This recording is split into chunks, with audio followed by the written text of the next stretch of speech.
श्री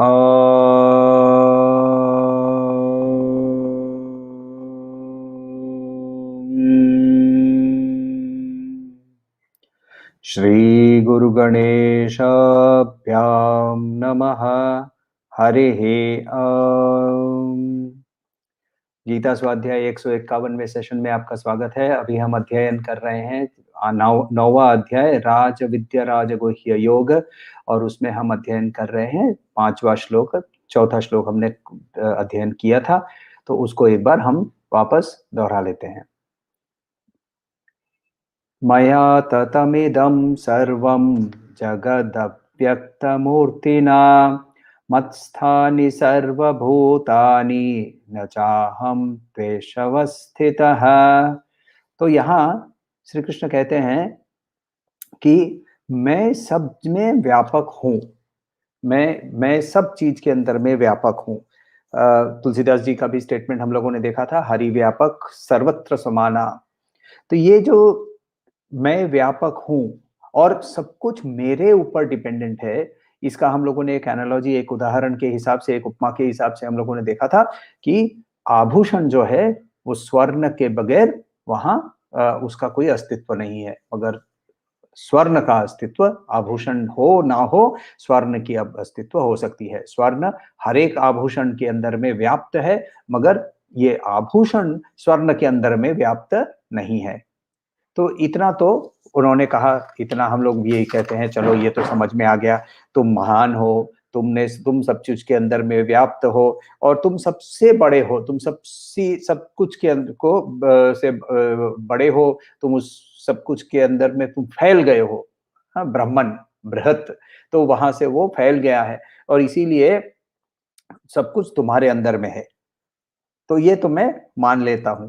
श्री कृष्ण कहते हैं मगर तुमको अभी भी ब्रह्मन समझने की जरूरत है, तो इसीलिए 5वां श्लोक के अंदर में उसे और अच्छी तरह से समझो।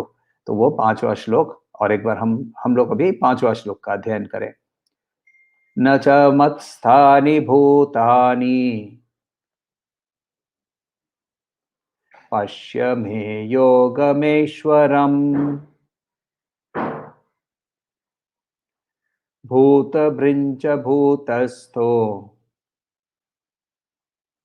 ममात्मा भूतभावनः। न च मत्स्थानि भूतानि पश्य मे योगमैश्वरम् भूतभृन्न च भूतस्थो ममात्मा भूतभावनः। तो यहाँ क्या कह रहे हैं श्री कृष्ण? न यानी कभी नहीं, च एंड, मत्स्थानी मेरे अंदर, मेरे भूतानी सारी जो सर्वभूत, भूत यहाँ मटेरियल थिंग्स, कॉन्शियस बीइंग्स, दोनों मीनिंग हो सकती है। पश्य देखो, ये में मेरे योगम ऐश्वर्यम, योग और ऐश्वर्य मेरी दो शक्तियां, इनसे भूत भृन्न, भूत भृत यानी पूरी जो ये जो भूत है, ये जो या तो मटेरियल वर्ल्ड का है या कॉन्शियस बीइंग्स का है, इसका जो भार उठाता है उसको भूतभृत कहते हैं। तो sustainer of all living beings, तो ये सस्टेनर या sustainer of all the material world. तो भूतभृत च एंड न नेवर च भूतभृत न च भूतस्थो, भूतस्थः मेरे में रहते हुए, ममा में मेरा आत्मा, मैं भूत भावनः creator of all this beings. यानी इसको हम लोग यदि ट्रांसलेशन कहते हैं कि ये जो तुम भूत आत्मा देखते हो, ये मेरे में नहीं रहते, ये है मेरी एक मेरा रहस्य, ये मेरे ऐश्वर्य का, मेरे योग का रहस्य है। तो वो कह रहे हैं न च मत्स्थानि भूतानि, तो ये जो भूत है, ये जो मटेरियल वर्ल्ड है, ये मेरे में नहीं रहता है। अभी तुमने कहा कि मैं सब कुछ के अंदर में हूँ, पूरी दुनिया मेरे अंदर में है। याद है हम लोगों ने अब भी देखा चैप्टर वर्स नंबर 4 में, मया ततम सर्वम जगत व्यक्तम अव्यक्त मूर्तिना। अमूर्ति के रूप में, अनमैनिफेस्ट रूप में, अव्यक्त रूप में मैं सब कुछ के अंदर में हूँ। मत स्थानी सर्वभूतानि, तो सारा ये जो सारे जो लिविंग बीइंग्स हैं वो मेरे में हैं, मैं उनमें वो नहीं हूँ। तो ये मैं उनके अंदर में नहीं हूँ, इतना तुमने कहा था। अब तुम अभी उल्टा कहते हो कि ये मेरे में भी नहीं है। मैं बहुत कंफ्यूज हो गया। तो मैं इनके क्रिएटर हूं, तुम ये भी कहते हो कि तुम इनका भूत भावनः, यानी तुम इसके क्रिएटर भी हो, तुम ये भी कहते हो, मगर तुम ये भी कह रहे हो कि उनसे तुम इन्फ्लुएंस नहीं होते हो। मैं एकदम कंफ्यूज हो गया। तो अब ये कंफ्यूजन को थोड़ा सा दूर करने के लिए हमें पर्सपेक्टिव को समझना चाहिए। पहले वाले वर्स में चौथे वाले जो श्लोक है, इसकी पर्सपेक्टिव है वहां जगत की पर्सपेक्टिव से श्री कृष्ण कह रहे हैं। जगत के पर्सपेक्टिव से क्या कह रहे हैं? जगत यदि ब्रह्मन को अलग देख रहा है तो जगत ब्रह्मन को देखते हुए समझता है कि ये ब्रह्मन उसके अंदर से व्याप्त है। तो जगत के पर्सपेक्टिव से, जगत के दृष्टिकोण से ब्रह्मन सर्वव्यापी है और जगत ब्रह्मन का अंश है। ये चौथा श्लोक का पर्सपेक्टिव है। मगर हम यदि पर्सपेक्टिव बदलते हैं और ब्राह्मण के पर्सपेक्टिव से देखते हैं तो वो बोलता है ये सारे जीव जो है ये तो एक्चुअली है ही नहीं, ये तो सिर्फ मेरा ही मॉडिफिकेशन है। मेरे अंदर में कोई विकृति आई हुई है तो वो ये मैं इनमें ये अलग है ही नहीं, ये एग्जिस्ट ही नहीं करते हैं। तो ब्राह्मण के पर्सपेक्टिव से जीवात्मा अलग है ही नहीं, और इसीलिए वो कहते हैं कि ये मेरे में नहीं रहते हैं, क्योंकि ये सारे मॉडिफिकेशन जो है, ये मॉडिफिकेशन सच है जब तक हम उस मॉडिफिकेशन के साथ आइडेंटिफाई करते हैं। जब हम मॉडिफिकेशन से आइडेंटिफाई ही करना बंद कर दें तो हमारे लिए वो मॉडिफिकेशन ही नहीं एग्जिस्ट करता है। इसका हम लोग एक ओशन का, सागर का एग्जाम्पल देते हैं, और सागर का एग्जाम्पल यदि लें तो उससे हम लोगों को ये क्लियरली पता चलता है। सागर के अंदर में पहली चीज क्या दिखती है? सागर को आइडेंटिफाई कैसे करते हैं हम लोग? सागर को आइडेंटिफाई करते हैं उसके लहरों से। एक एक लहर जो है उसको हम जीवात्मा मान लेते हैं। अब यदि ये जो सारे जो लहर है एक साथ ले लीजिए, तो एक एक लहर जो है ये सब कुछ मिला लीजिए तो ये सारे जो है वो जगत हो गया। यानी इसके अंदर में वो एक लहर मैं हूं, एक लहर आप है, एक लहर ये कंप्यूटर है, एक लहर एक पेड़ है, दूसरा एक लहर एक पौधा है, एक चिड़िया है। ये सारे लहर जो है सब कुछ को एक साथ ले लीजिए तो ये जगत हो गया। मगर इस सारे को धारणा कौन कर रहा है? सागर, यानी जगदीश्वरी, वेदांत के नाम से ये ईश्वर। तो ये जो ईश्वर है ये ओशन है, ये सागर है। मगर ये सागर भी है, पानी ही है ना। तो पानी, तो देयरफॉर देयर आर चार चीज हम लोगों को दिखती है। देखिए, जीव, जगत, जगदीश्वरी और ब्रह्मन। तो जीव जगत जगदीश्वरी जो है ये ब्राह्मण के ही मॉडिफिकेशन है। Jagadishwari is the largest modification, जीव इज द कॉन्शियस मॉडिफिकेशन, जगत जो है ये चेंजिंग मॉडिफिकेशन। ये हम लोगों को तीनों यहां दिखते हैं, मगर इन तीनों के पीछे एक सस्टेनर है जिसका नाम है ब्रह्मन। तो ये वेव जो है, जो लहर जो है, वो जब सागर के डीप के अंदर में चले जाइए, वहां कोई भी ऊपर भले बड़ा तूफान हो गया होगा, 200 किलोमीटर 250 किलोमीटर के स्पीड से ऊपर से तूफान आ रहा होगा, आप सिर्फ 15 फीट नीचे चले जाइए, 20 फीट नीचे चले जाइए, आपको कोई भी लहर नहीं दिखेगी। तो वैसे ही ये जो मटेरियल कवरिंग जो है माया का, जो आवरण है, ये आवरण से ब्राह्मण को कोई डिस्टरबेंस नहीं होता है। यही मेरा योग ऐश्वर्य है, ये मेरी डिवाइन एनर्जी है। योग का मतलब बहुत कुछ दिखता है मगर उस सब के अंदर में एक चीज दिखता है, और ऐश्वर्य का मतलब एक चीज दिखती है और उसके अंदर में बहुत कुछ दिखने लगता है।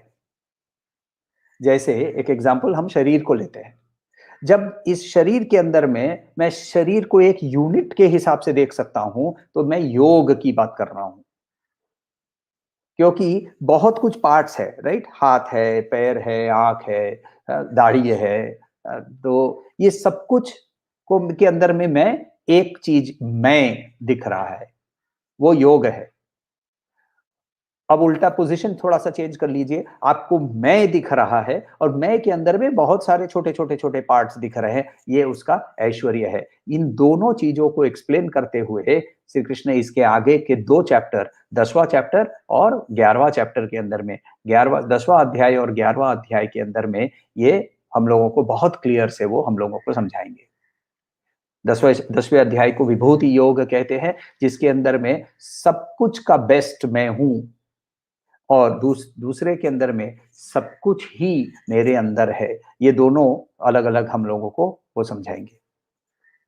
तो देखिए, जीव के बेसिस पे यदि देखा जाए तो हम क्या कह रहे हैं, वो मेरे में है। जीव की दृष्टिकोण से वो जीव कहता है वो मेरे में है। जगत की दृष्टिकोण से यदि देखा जाए तो जगत कहता है वो सर्वव्यापी है। विवेक चूड़ामणि के अंदर में वो भगवत पाद कहते हैं, ये न विश्वमिदं व्याप्तम यम न व्याप्नोति किंचन अभारूपमिदं सर्वम यम भान्त्यम अनुभात्ययम। जिससे ये संसार व्याप्त है, मगर जिसे कोई भी व्याप्त नहीं कर सकता है, जिसके उज्ज्वलता के कारण ये पूरी संसार उसकी रिफ्लेक्शन के माध्यम से ये उज्जवल होता है, वो यही है। इसको ईश्वर या व्याप्त, तो जगत के दृष्टिकोण से इसे जगत कहता है तुम सर्वत्र व्यापी हो। जगदीश्वरी कहती है सब कुछ मेरे में है। मगर ब्राह्मण की दृष्टिकोण कहता है सभी कुछ मैं हूं। देखिए, 4 दृष्टिकोण है। जीव की दृष्टिकोण से कहता है, जीव कहता है वो मेरे में है। जगत की दृष्टिकोण से जगत कहता है कि वो सर्वव्यापी है। जगदीश्वरी के दृष्टिकोण से कहता है मैं सर्वत्र व्यापी हूं। और ब्राह्मण कहता है मैं ही सब में हूं, मैं ही सब हूं। ये कुछ है ही नहीं, ना जगत है, ना जगदीश्वरी है, ना जीव है, सभी कुछ मैं ही हूं। तो ये हमें 4 स्टेजेस ऑफ स्पिरिचुअल डेवलपमेंट की बात कर रहे हैं। चैप्टर 1 to 6 के अंदर में वो मेरे में है, मैं शरीर नहीं हूं, मैं मनस नहीं हूं, मैं बुद्धि नहीं हूं, ये हम लोगों को उन्होंने बहुत अच्छी तरह से सिखाया था। चैप्टर 7 से लेकर चैप्टर 12 के अंदर में हम लोगों को बाकी जगत के साथ इंटरेक्शन के माध्यम से जगत क्या है और ईश्वर क्या है ये समझने के लिए ये बाकी दोनों दृष्टिकोण भी धीरे धीरे हम लोगों के लिए प्रोग्रेस का स्टेज है। जब हम इन दोनों को जोड़ सकते हैं तब हम कहेंगे सर्वम खल्विदम ब्रह्म अहम ब्रह्मास्मि। सब कुछ ब्रह्मन ही है और मैं ही वही ब्रह्मन हूं। तो ये जैसे ये एक एग्जांपल लेते हैं। जैसे एक मूवी के स्क्रीन पे चले जाते हैं। आजकल कोई मल्टीप्लेक्स में जाता नहीं है क्योंकि एक तो लॉकडाउन है और उसके पहले नेटफ्लिक्स इत्यादि घर पे आ गए हैं। तो नेट ये जैसे भी आ गए हों, मगर अभी एक मूवी का एग्जांपल ले ही लेते हैं। तो मूवी का एग्जांपल लेते हुए आप देखेंगे कि मूवी जब होती है तो वहां एक स्क्रीन होता था, राइट? एक स्क्रीन, थोड़ा सा कर्व वाला एक स्क्रीन होता है और उस स्क्रीन के ऊपर ये पूरी मूवी प्रोजेक्टेड होती है। स्क्रीन आधार है, स्क्रीन के बगैर वो मूवी वहां प्रोजेक्ट हो नहीं सकती। स्क्रीन को हटा दीजिए तो मूवी वहां दिखेगी नहीं। मगर जब मूवी स्क्रीन के ऊपर दिख रही होती है, हमें स्क्रीन नहीं दिखता है, हम वो मूवी के साथ एंगेज हो जाते हैं।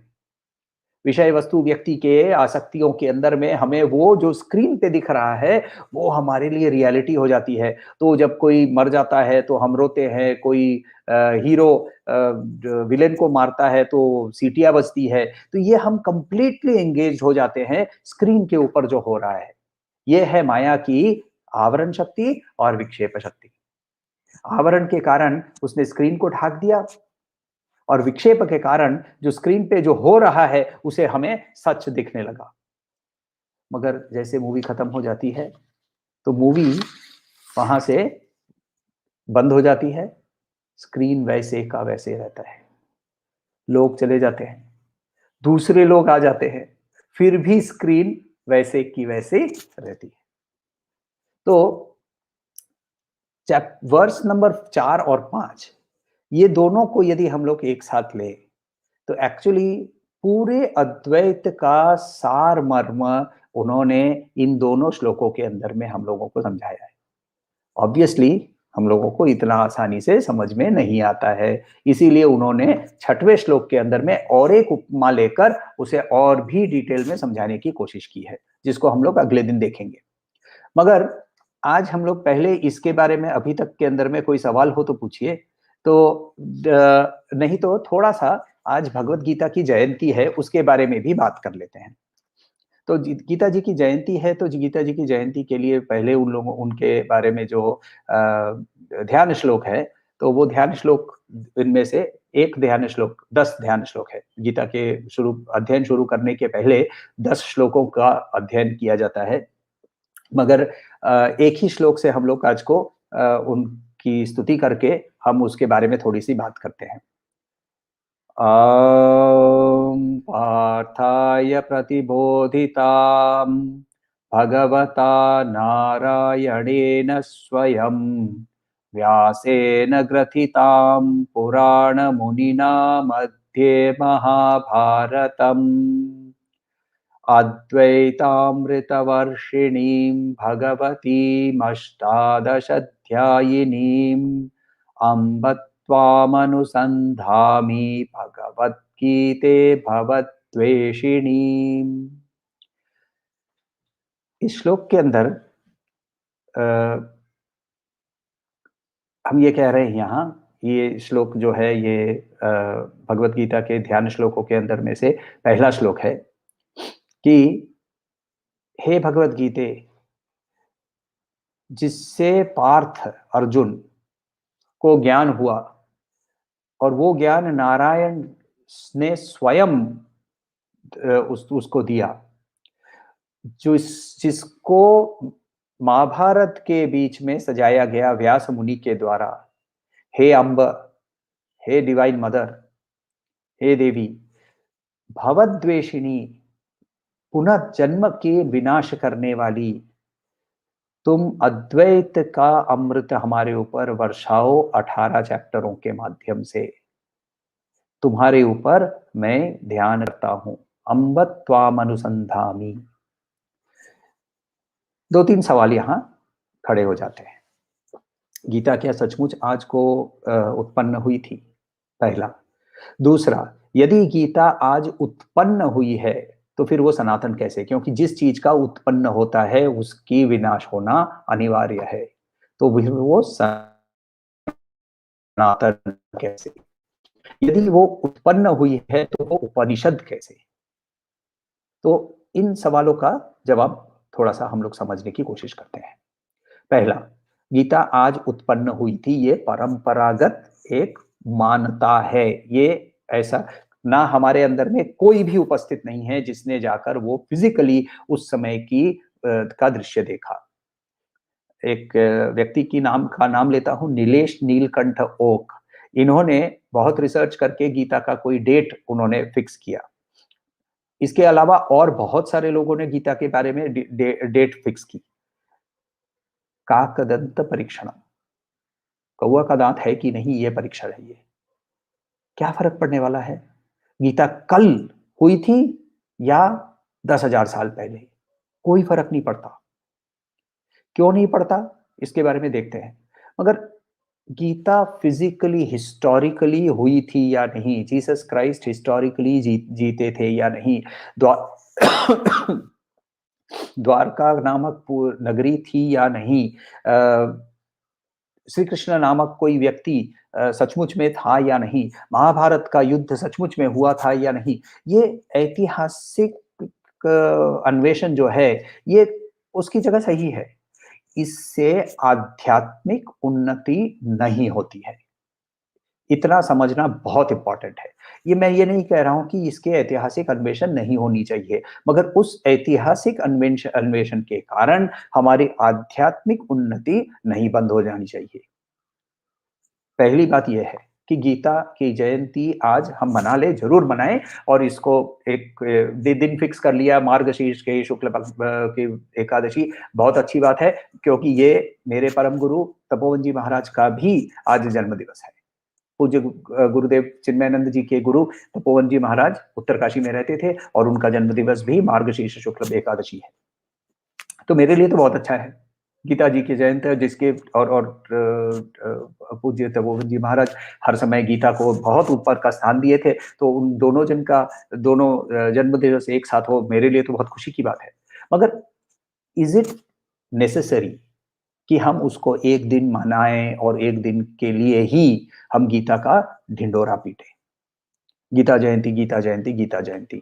4 प्रोग्राम में और 3 प्रोग्राम में ऑलरेडी अटेंड कर चुका हूँ, चौथा अटेंड करने वाला हूँ, गीता जयंती प्रोग्राम। गीता जयंती के प्रोग्राम को अटेंड करने वाले लोगों में से कितने लोग दूसरे दिन वापस खोलकर गीता का अध्ययन करने वाले हैं? वहाँ ये गीता की इम्पोर्टेंस है।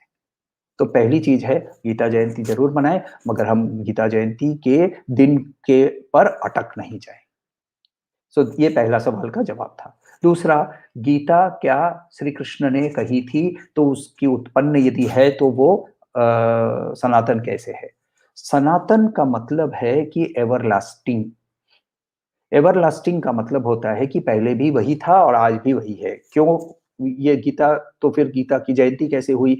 देखिए, गीता उन सवालों का जवाब देने की कोशिश करती है, जिन सवालों के और ये सवाल मनुष्य जाति जब से सचेत हुई, तब से ये सवाल हैं और आगे चल के जब तक मनुष्य जाति रहेगी, तब तक ये सवाल भी रहेंगे। क्या सवाल? मैं कौन हूँ? मैं कहाँ से आया? मैं मरने के बाद कहाँ जाऊँगा? मैं सब काम अच्छा करता हूँ, मेरे काम विफल क्यों होते हैं? वो काम अच्छा नहीं करता है, बुरा काम करता है, मगर उसके काम वो विफल नहीं होता है, वो सफल होता है। क्यों ऐसा हो रहा है? कोई ईश्वर नामक कोई व्यक्ति या कुछ है भी क्या नहीं? यदि है तो उसके साथ मेरा संपर्क क्या है? मेरा संबंध क्या है? इन सवालों के लिए ये सवाल तो मनुष्य जाति के सचेत होने के समय से ही शुरू हो गए थे और आगे चल के 5000 साल तक चलते जाएँगे, 50,000 साल तक भी ये चलते जाएँगे। और इन सवाल यदि सनातन हैं, तो इन प्रश्नों का उत्तर देने की कोशिश भी सनातन ही रहेगी, इसीलिए भगवत गीता सनातन ही मानी जाती है। दूसरा, उसे अपौरुषीय क्यों कहेंगे? क्योंकि वो उसने उपनिषद के ही जो सत्य है, उन उपनिषद के सत्य को हमारे सामने एक्सेप्टेबल टर्म्स में, एक्सेप्टेबल मीन्स के सामने हमारे सामने रखा। क्यों? क्योंकि कॉन्टेक्सचुअल डिफरेंस था।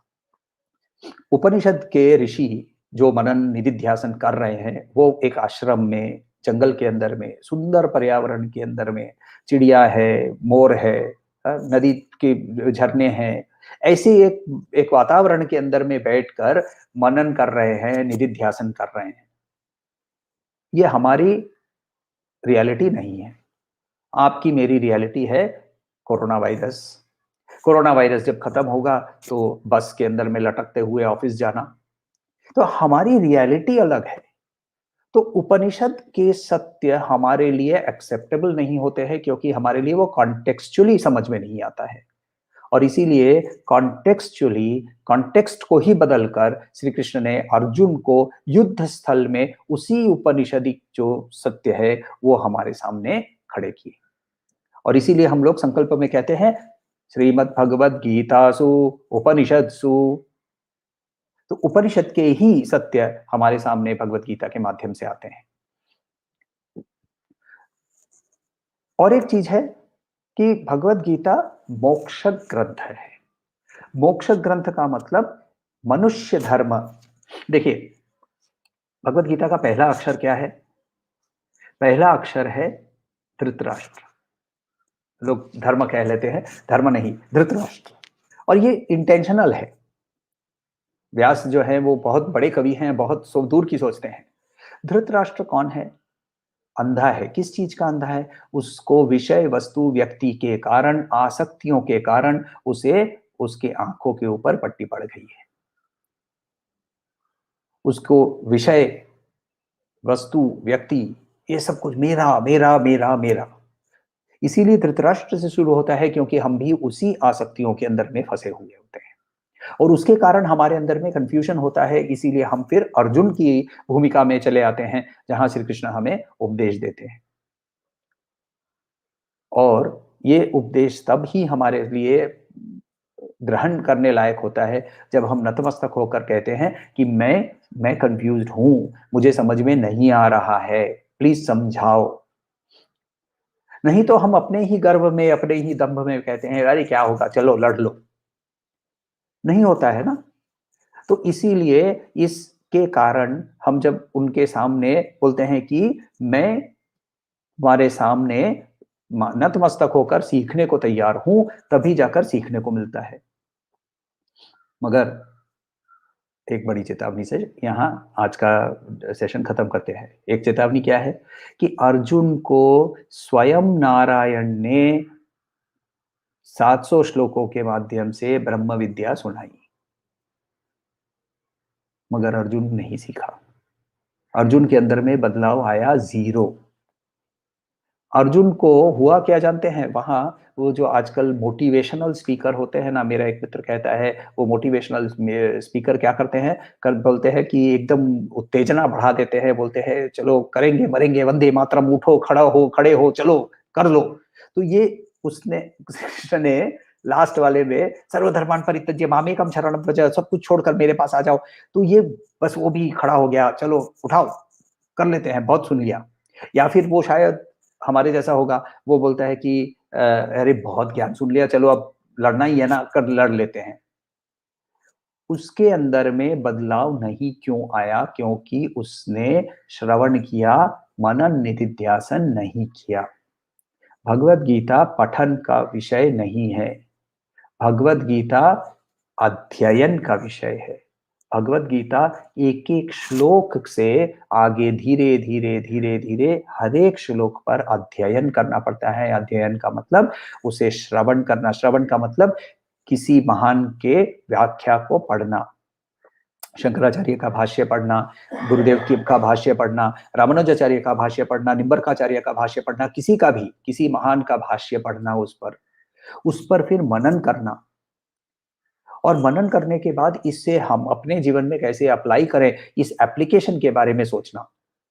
ये निधिध्यासन जब करेंगे तभी जाकर हमारे अंदर में आध्यात्मिक उन्नति हो सकती है। और आध्यात्मिक उन्नति होने पर, आध्यात्मिक उन्नति हमारे लिए यदि चरम सीमा है, यदि वो 18th स्टेप है, तो 18 स्टेप तक पहुंचने के लिए 5th 6th 7th सारे स्टेप को क्रॉस करने पड़ते हैं। तो उनमें हमें वैषयिक साफल्य भी मिलता है, क्योंकि वैश्विक साफल्य के बगैर हम आध्यात्मिक साफल्य पर नहीं पहुंच सकते हैं। स्वामी जी ने भी खुद, स्वामी विवेकानंद ने भी खुद बहुत क्लियरली कहा था कि भूखे पेट पे अध्यात्म नहीं होता है।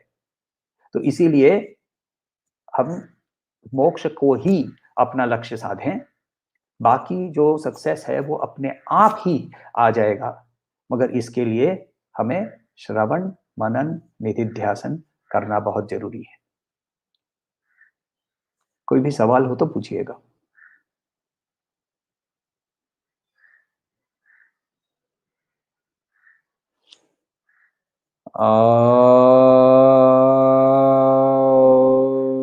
शांति शांति शांति।